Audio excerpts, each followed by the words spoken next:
बच्चों सुप्रभात। आज जो है हम बिहारी के बारे में पढ़ेंगे, बिहारी के दोहे पढ़ेंगे। बिहारी के बारे में सबसे पहले हम जानते हैं कि बिहारी का जन्म जो है 1595 ईस्वी में ग्वालियर में हुआ था। और जब यह कम उम्र के थे, लगभग 7-8 वर्ष के थे, तभी इनके पिता जो है ओरछा चले आए थे। ओरछा में जो है बिहारी ने आचार्य केशवदास से काव्य शास्त्र की पूरी शिक्षा ग्रहण की थी। यहीं बिहारी जो है रहीम के संपर्क में भी आए थे। बिहारी ने अपना जीवन कुछ समय जो है जयपुर में भी बिताया था। और बिहारी के बारे में कहा जाता है कि यह रसिक अर्थात जो है श्रृंगार रस में जो है रहने वाले व्यक्ति थे। श्रृंगार रस की दोहे इन्होंने ज़्यादा लिखे हैं। इनका स्वभाव जो है सामान्यतया हास्य वाला और व्यंग्य प्रिय था। 1663 ईस्वी में इनकी जो है मृत्यु हो गई, देहावसान हो गया। बिहारी की एक ही रचना सतसैया उपलब्ध है, जिनमें लगभग 700 दोहे इकट्ठा हैं, संग्रहित किए गए हैं। बिहारी जो है लोक ज्ञान, शास्त्र ज्ञान के साथ साथ जो है काव्य का भी उन्हें अच्छा ज्ञान था। और बिहारी जो है रीतकालीन कवि हैं। रीतकालीन का मतलब यह है कि जो पुरानी परंपराएं हैं, जो बातें बनाई गई हैं, उनके अनुसार ये काव्य रचना करते हैं। इनमें अधिक जो है श्रृंगार का ही वर्णन किया गया है इनकी कविताओं दोहों में। इनकी कविताएं जो है श्रृंगार रस की हैं। इनके दोहे जो है नायक नायिका का वर्णन करते हैं। और इनकी जो चेष्टाएं होती हैं उन्हें हाव और विभाव कहा जाता है। बिहारी के बारे में ये कहा जाता है कि इनकी एकमात्र रचना बिहारी सतसई मिलती है। और इसके बारे में ये कहा जाता है कि मांझ पोंछ चमकाई युत प्रतिभा जतन अनेक, दीर्घ जीवन विविध सुख रची सतसई एक। अर्थात बिहारी ने एकमात्र रचना सतसई की है। इनका लंबा जीवन रहा है, विभिन्न प्रकार के सुखों से ये जो है परिपूर्ण रहे हैं। और इन्होंने अपनी सारी प्रतिभा का प्रदर्शन इस बिहारी सतसई के दोहों में की है। मांझ पोंछ चमका अर्थात साफ सुथरा करके अधिक कम दोहे लिखे हैं, लेकिन जितने भी दोहे लिखे हैं वो बहुत ही प्रभावशाली हैं, अर्थ गंभीर हैं। इनके बारे में कहा जाता है कि बिहारी ने जो है दोहे जैसे छंदों से, छोटे छंदों से गागर में सागर भरने का प्रयास किया है। इसी कारण से इनके जो है दोहों के बारे में कहा जाता है कि सतसैया के दोहरे ज्यों नावक के तीर, देखन मुँह छोटन लगे घाव करें गंभीर। अर्थात बिहारी के दोहे ऐसे हैं जैसे नाविक के तीर होते हैं, नाविक के जो है पतवार होते हैं, जो देखने में छोटा लगते हैं लेकिन बड़ी से बड़ी नदी को पार कराने में सक्षम होते हैं। उसी प्रकार बिहारी के दोहे हैं जो देखने में छोटे होते हैं लेकिन उनका अर्थ बहुत जो है गंभीर होता है, बहुत गहराई तक जो है जाता है। इन्होंने जो है ज़्यादातर दोहों में श्रृंगार रस का वर्णन किया है, नायक नायिका का वर्णन किया है, लेकिन इसके साथ साथ इन्होंने सामाजिक जीवन से संबंधित बातें भी जो है की है। इनके दोहों में नीति ज्ञान, लोक व्यवहार आदि विषयों पर भी जो है पर्याप्त मात्रा में लिखा गया है। अब जो है हम बिहारी के प्रथम दोहे को देखते हैं। शोहत ओढ़े पीठ पत श्याम सलोने गात, मनो नीलवन शैल पर आतप पर्यो प्रभात। इस दोहे में जो है बिहारी ने श्री कृष्ण के विराट रूप का वर्णन करते हुए कहा है कि ऐसा मालूम होता है कि जैसे जो है सुबह के समय नीलमणि पर्वत पर जिस प्रकार किरणों का प्रकाश पड़ने से, पीली धूप पड़ने से वह जो विराट हो जाती हैं, वैसे ही श्री कृष्ण पीले रंग के वस्त्र पहने हुए उनका श्याम रंग, सलोना रंग इतना जो है लगता है, इतना सुंदर लगता है, ऐसे लगता है जैसे सुबह, उतना विराट लगता है जैसे सुबह के समय नीलमणि पर्वत पर धूप पड़ने से, किरणें पड़ने से पीले रंग के कारण शोभा उसकी बढ़ जाती है। उसी प्रकार श्री कृष्ण जो है पीले वस्त्र पहने हुए श्याम सलोने रंग पर बहुत ही सुंदर लगते हैं। उनका जो शरीर है श्याम रंग का है, उस पर पीले वस्त्र बहुत ही खूबसूरत और सुंदर लगते हैं। जिस प्रकार नीलमणि पर्वत पर सुबह की धूप पड़ने से, पीली धूप पड़ने से उसके जो है सुंदरता बढ़ जाती है, उसी प्रकार जो है श्री कृष्ण के जो है शरीर पर पीले वस्त्र बहुत ही अच्छे लगते हैं। कवि यहाँ जो है श्री कृष्ण की विराटता का वर्णन करता है, उनकी विराटता को जो है नीलमणि पर्वत के समान बताता है, नीलमणि शैल के समान बताता है। प्रातःकाल की जो समय होता है वैसे ही बहुत ही सुहाना होता है, लेकिन नीलमणि पर्वत पर सुबह की जो किरणें पड़ती हैं, प्रकाश पीले रंग का पड़ता है, वह बहुत ही देखने में सुंदर होता है। उसी प्रकार श्री कृष्ण का जो शरीर है पीले वस्त्रों में बहुत ही सुशोभित हो रहा है, बहुत ही सुसज्जित हो रहा है और श्री कृष्ण की विराटता को जो है दिखला रहा है। यहाँ पर जो है प्रभात अर्थात सुबह के समय की बात कही जा रही है और जो है शोभित होते हैं। ओढ़ना मतलब पहने हुए, वस्त्र पटु के जो है वस्त्र के लिए प्रयोग किया गया है, पीतु पीले रंग के कपड़ों के लिए प्रयोग किया गया है। यह जो है श्री कृष्ण के विराट रूप को बताने के लिए पर्याप्त है। कहलाने एकत बसत अहिमयूर मृगबाग जगत तपोवन सौ कियो दीर्घ दाग निगाब। कहलाने को, कहने को जो है अकेले अकेले बसते हैं कौन? अहि अर्थात जो है सर्प, मयूर मृग, मयूर जो है मोर, मृग मतलब हिरण और बाघ मतलब जो है चीता बाघ। कहने को जो है कवि यहाँ कह रहा है कि ये जीव जंतु सब जो है वास्तविक रूप से इनको जो है आपसी दुश्मनी होती है, लेकिन अत्यधिक गर्मी के कारण ये सारे जीव जंतु जो है जंगल में एक ही वृक्ष के नीचे एक ही छाया में इकट्ठा हो गए हैं और ऐसा लगता है कि जैसे ये जो जीव जंतु हैं सारे आपसी बैरभाव भुला करके एक साथ इकट्ठे हो गए हैं। जैसे तपस्वी लोग तपस्या करने के लिए तपोवन में, तपस्वियों के वन में एक साथ इकट्ठा हो जाते हैं, उनके अंदर किसी प्रकार का बैरभाव नहीं होता है, वैसे ही सारे जीव जंतु जो है गर्मी से बचने के लिए, भयंकर गर्मी से बचने के लिए सभी एक स्थान पर इकट्ठे हो गए हैं। कवि ने यहाँ पर जो है बहुत ही चतुराई के साथ जो है जंगल को, वन को जो है जीव जंतुओं को बैर भाव भुला करके एक साथ इकट्ठे होने की बात कही है। हमारे समाज में भी जब कभी कभी जो है मुसीबत आती है, समस्याएं आती हैं, तो सभी लोग मिल करके एक साथ उनका सामना करने के लिए आपसी बैरभाव भुला देते हैं। अगला दोहा है, बतरस लालच लाल की मुरली धरी लुकाए, शौह करे भवन हसे दैन कहे नटी जाए। यहाँ पर जो है गोपियों और श्री कृष्ण की बातचीत के बारे में जो है कवि हमें बता रहा है कि गोपियाँ जो होती हैं बात करने के लालच में श्री कृष्ण की मुरली को, बांसुरी को छुपा करके रख देती हैं और जब वह पूछते हैं तो जो है इशारों इशारों में एक दूसरे की तरफ देख करके हंसती हैं और वह मांगते हैं, अपनी बांसुरी को उनसे मांगते हैं तो वह देने से मुकर जाती हैं और कहती हैं कि मेरी बांसुरी आपकी बांसुरी मेरे पास नहीं है। यहाँ पे जो है गोपियों और श्री कृष्ण के जो है प्रेम की बात कही गई है कि गोपियों के मन में जो है श्री कृष्ण से, बाल कृष्ण से बातें करने का लालच बहुत ही अधिक है और इस लालच के जो है कारण वो श्री कृष्ण की मुरली को छुपा करके रख लेती हैं, श्री कृष्ण को परेशान करती हैं और जब श्री कृष्ण उनसे अपनी जो है मुरली मांगने के लिए जाते हैं तो वह एक दूसरे की तरफ देख करके इशारा करती हैं और जो है मुरली देने से मना कर देती हैं, कह देती हैं कि हमारे पास कोई मुरली है ही नहीं है। ये बातें जो है श्री कृष्ण के बाल रूप के वर्णन की कही गई हैं। इनमें जो है गोपियों का श्री कृष्ण के प्रति जो प्रेम है, जो लगाव है, उसकी बात यहाँ पर जो है कही गई है। अगला जो है दोहा इनका है, कहत नटत रीझत खिजत मिलत खिलत लजियात, भरे भवन में करत है नैन नहू से बात।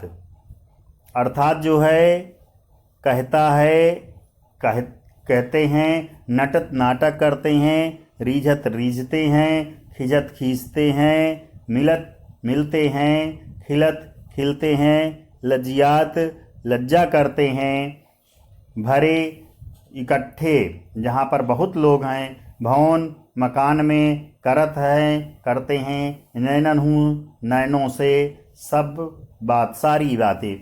यहाँ पर जो है कवि ने नायक नायिका का वर्णन करते हुए कहा है कि नायक नायिका ऐसी स्थिति में हैं, ऐसे मकान में हैं जहाँ बहुत सारे लोग एक साथ बैठे हुए हैं वो आपस में बातचीत नहीं कर पाते हैं, तो नायक और नायिका आपस में इशारों से बात करते हैं और इन इशारों में जो है नायक कोई बात कहता है, नायिका उसकी बात का सुनते हुए नाटक करती है और फिर जो है बातों ही बातों में वो एक दूसरे से के प्रति रिझते हैं और बनावटी गुस्सा भी करते हैं, एक दूसरे से मिलते हैं, बातें करते हुए लज्जा का भी अनुभव करते हैं और बाद में प्रसन्न हो जाते हैं।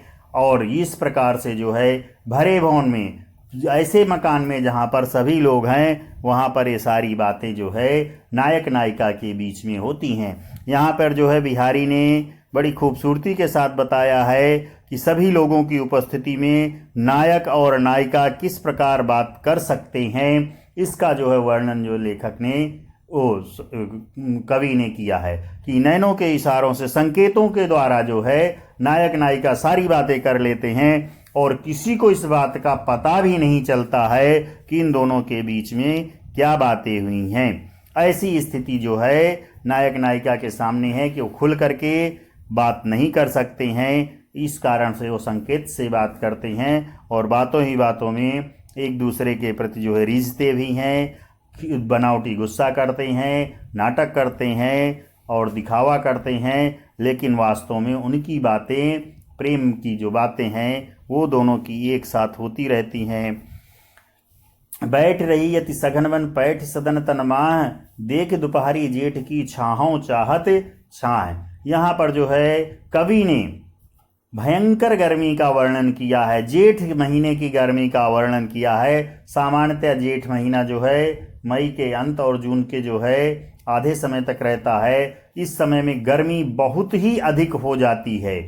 ऐसी स्थिति में नायिका का वर्णन करते हुए जो है कवि कह रहा है कि नायिका कहाँ पर बैठी हुई है, जंगल के अंदर घर है, जंगल के अंदर भवन है, उस भवन में, सदन में अंदर, सबसे अंदर बैठी हुई है, जहाँ पर बहुत ही घना वन है, उसके अंदर मकान है, मकान के अंदर भी किसी प्रकार की जो है धूप या कोई जो है गर्मी नहीं पहुँच सकती है, लेकिन वहाँ पर भी जो है नायिका को विरह की अग्नि परेशान कर रही है। उसी प्रकार जिस प्रकार दोपहर की जेठ में छाया भी छाया ढूंढने लगती है, अर्थात कवि यहाँ पे कह रहा है कि जेठ की दोपहर में जब धूप हमारे सिर के ऊपर होती है तो हमारी परछाई भी हमें दिखाई नहीं देती है। कवि ने इसका सुंदरता के साथ वर्णन किया है कि छाया भी छाया मांगती है। ऐसी ही स्थिति किसकी है? उस नायिका की है जो अपने नायक से अलग है, घने वन में है, मकान के अंदर है, फिर भी नायक का साथ ना होने के कारण उसे जो है गर्मी का अनुभव हो रहा है और वह जो है ऐसी स्थिति में नायक का साथ चाहती है।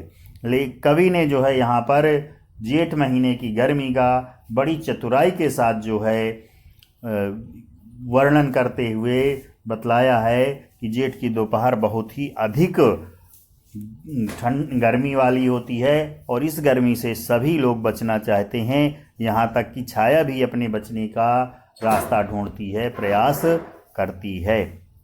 ऐसी स्थिति जो है कवि ने बताई है। अगला दो है, कागज पर लिखत न बनत कहत संदेश लजात, कहियो सब तेरे हियो मेरे ही की बात।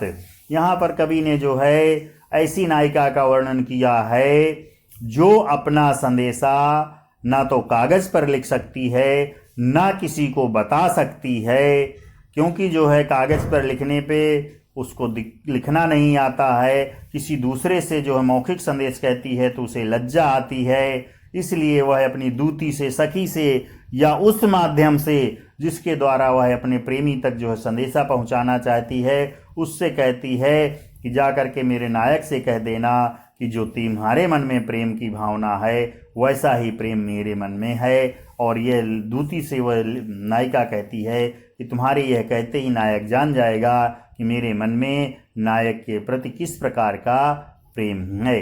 कवि ने यहाँ पर यह बताने का प्रयास किया है कि जो लोग वास्तव में प्रेम करते हैं वह एक दूसरे की मन की बात को बहुत अच्छी तरह से समझ सकते हैं, बहुत अच्छी तरह से जान सकते हैं। इसीलिए यहाँ पर नायिका ने यह कह करके जो है अपना संदेशा भिजवा दिया है कि उनसे जा कर के कह देना कि जैसा तुम्हारे हृदय में बात है वैसी ही बात मेरे हृदय में है। क्योंकि नायिका जो है कागज पर कोई बात लिख नहीं सकती है और कहने पर, संदेशा मौखिक रूप से कहने पर उसे लज्जा का अनुभव होता है। यहाँ पर जो है कवि ने प्रेम की सच्चाई की बात जो है की है। इसमें से जो है अब अगला दोहा है, प्रगट भये दुज राजकुल, सुबस बसे ब्रज आए, मेरे हरो कलेश सब, केशव केशव राय। कवि ने जो है इस दोहे में अपने पिता और श्री कृष्ण दोनों के बारे में जो है बात की है। कवि ने जो है यहाँ पे दुजराज जो है ब्राह्मण को भी कहा जाता है और दुज जो राज जो है चंद्रमा के कुल को भी कहा जाता है। यहाँ पर जो है कवि ये बताना चाह रहा है कि मेरे पिता जो थे दुजराज कुल में, ब्राह्मण कुल में जन्म उन्होंने लिया था और जो है कुछ दिनों बाद अपनी सुविधा अनुसार ब्रज क्षेत्र में आकर के बस गए थे। और इसके साथ साथ जो है दूसरा संकेत जो है यहाँ पर द्विजराज कुल अर्थात चंद्रमा कुल से बात की जा रही है, क्योंकि यहाँ पर श्री कृष्ण का भी उल्लेख किया गया है और श्री कृष्ण का कुल भी चंद्रमा कुल था। इसीलिए जो है कवि कह रहा है कि मेरे पिता जो थे ब्राह्मण कुल में जन्म लेने के बाद शिक्षा से ब्रज क्षेत्र में आकर के बस गए हैं, इसलिए हे केशव राय यहाँ अपने पिता के लिए उल्लेख किया है और केशव शब्द जो है श्री कृष्ण के लिए उल्लेख किया है। और जो है कवि ये कह रहा है कि हे प्रभु, हे केशव, हे श्री कृष्ण, मेरे जो कष्ट हैं, मेरे जो दुख हैं, उन सबको हरण कर दो, उन सब का जो है नष्ट कर दो, मेरे सारे क्लेशों को, मेरे सारे दुखों को जो है दूर कर दो। ऐसा जो है कवि ने श्री कृष्ण से प्रार्थना की है। और श्री कृष्ण के साथ साथ जो केशव राय शब्द प्रयोग किया गया है वह जो है कवि ने अपने पिता के लिए प्रयोग किया गया है। अर्थात हम ये कह सकते हैं कि कवि ने जो है अपने पिता और श्री कृष्ण दोनों का आवाहन किया है कि मेरे जो कष्ट हैं, मेरी जो समस्याएं हैं, उन सब का जो है निवारण आकर के करो। ऐसा जो है श्री कृष्ण के प्रति भक्ति का भाव भी यहाँ पर से समझ में आता है, क्योंकि बिहारी ने श्रृंगार के साथ साथ जो है नीतिपरक और जो है श्री कृष्ण के प्रति जो दोहे भी उन्होंने लिखे हैं। भक्ति के क्षेत्र में भी उन्होंने जो है काफ़ी दोहे, काफ़ी बातें लिखी हैं।